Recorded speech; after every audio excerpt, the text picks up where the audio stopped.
And to me, there's nothing wrong with having, but I think it's there. I want to have. I mean, I do too. That's the kind of one of the many reasons to do this podcast is to hopefully have one day. But it's to. I think it's 2019. I hate to say it. Maybe it's just my mentality and maybe I'm progressive in this way where I think that using identity politics in today's era is archaic. It's unnecessary. It's unnecessary. When you can talk about the issues and be extremely informed, and you can call people out on their lies. Yeah. You know, like you have a voting record and you can pull it up in an instant. Why do we have to say, hey, you said this racist comment 20 years ago? 20 years ago, you can actually say a race joke without going to jail, you know, or getting shut down. You could say it's sexist, anything. I mean, say what you want. I get you shouldn't say those things anymore, but all of us have been in a fight room, in a locker room. Yeah, but there's more disgusting things said in a locker room than there. I mean, and at the same time, I read something the other day. It was like, damn, a generation that was raised on Family Guy and South Park is the most easily offended. And like, how does it? It's true. Like, we grew up watching these cartoons and stuff that are so controversial, that touch topics that and make fun of certain things. And it's like, yeah, we all sit there and laugh about it. But now, you know, when that generation is getting made fun of, it's like, oh, you think so? I think it's more so the other. I think if we say something, we can still laugh at it. I think the other generation. I must be right in the brink because Vic don't look like it. How young though? Like Vic don't look like it. She's my big 23? sister. 23? Like how young? You know what I mean? Because I'm fixing to be 30 this year. It's one thing. I think like it's two things. 25 and I think it's the echo chamber, and I think I hate to spill this out, but I've been to 2 universities. It's the echo chamber of the college campus and the universities where we have activist teachers teaching our young people what they should and shouldn't say instead of empowering these young people.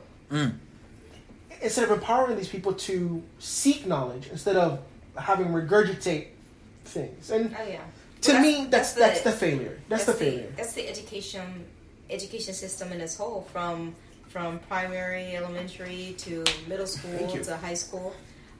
We're still regurgitating facts. You know, we're in. You know, 20 years ago we didn't have the access to technology like we do now, and we're still regurgitating facts. Like 20 years ago, we had dial-up. We should really open up minds to Eastern philosophies, for woman philosophies and studies and things like that. Queer, but we're not. We're still regurgitating stuff that they taught us in school. The only thing that's changed in the education system is they don't do cursive writing. But they'll go back to it. They've changed the mathematical system to that Common Core crap. I don't know what that is. That's why I'm not in school, because I don't speak math. Well, Common Core, But, I mean, it's really not saying, like, let's really make it applied math, applied English, applied, like, really, really using Teach people how to do their taxes. Like, I hate to say it, like practical stuff. Yeah, practical stuff, yeah. I mean... You know, people who are going to certain schools, let's just be honest. Like, what are we doing? We're not giving them practical skills. I don't know. So what's next, bro? Yeah, man. Next thing. Speaking of Tulsa Gilbert, earlier, there's a censoring.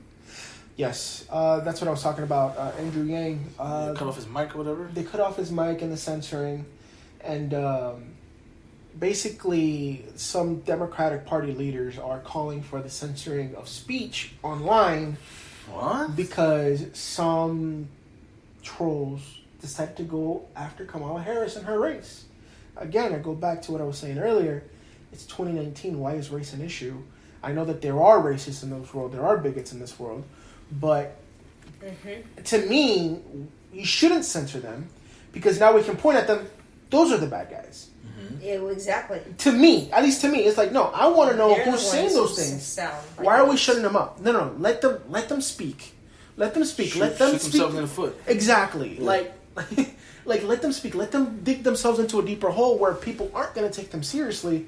Because when you call for censorship, that's when you end up. I go back to saying to my statement earlier. We're going backwards. We're going to these Marxist style of teaching. Suppress the press. You know, it's... Or misunderstanding of Marxist thought. Yeah. I think that's what it is, misunderstanding of Marxist thought. But yeah, that's where it is. Yeah, well, the perversion of it, but either way. It is the perversion of it.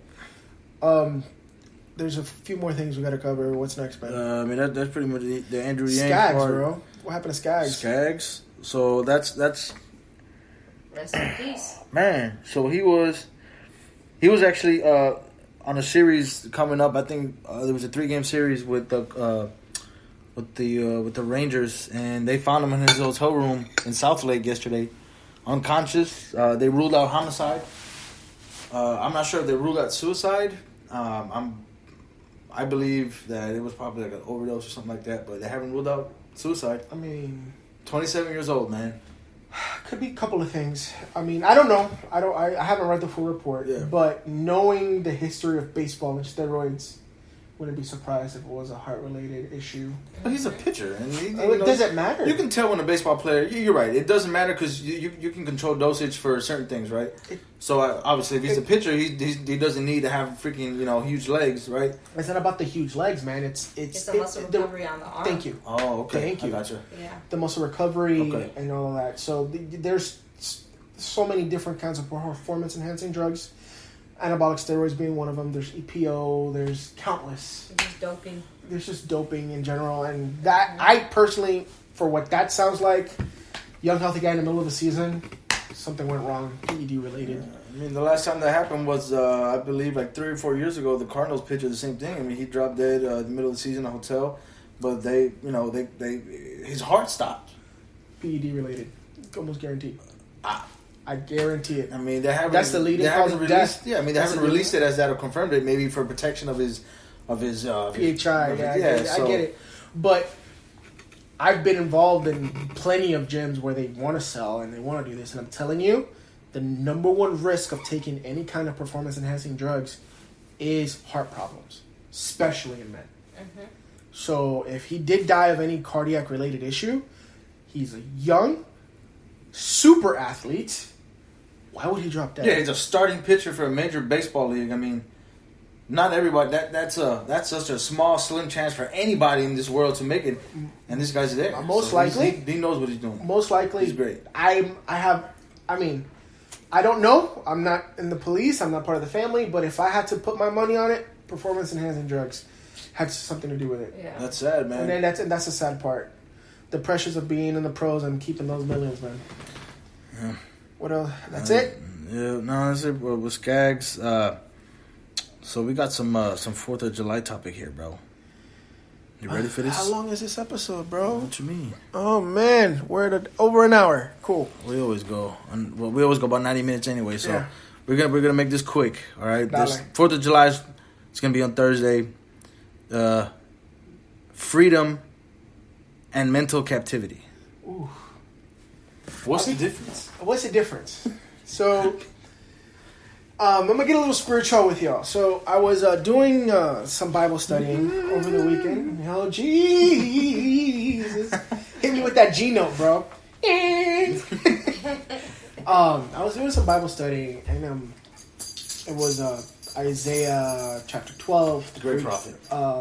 Freedom from Babylon. Mm-hmm. And it's kind of fitting. It's 4th of July week. Right. We're studying it on Sunday. And it was learning what true freedom is. And, I know the definition of true freedom in the Word. But what is true freedom in our world? And I think with all the books that I've been reading, and I think it's two things. And I think it's discipline. It's discipline and mental. I can't find the words, but it's hard. Here, sit down. What do you mean by mental? Like No. Like a mental. So we have freedoms in this country, right? We have freedom of speech, freedom of this, that, or the other. But what holds people back the most? Go ahead. Okay, if you gotta go, you walk out. You gotta get out. You drive.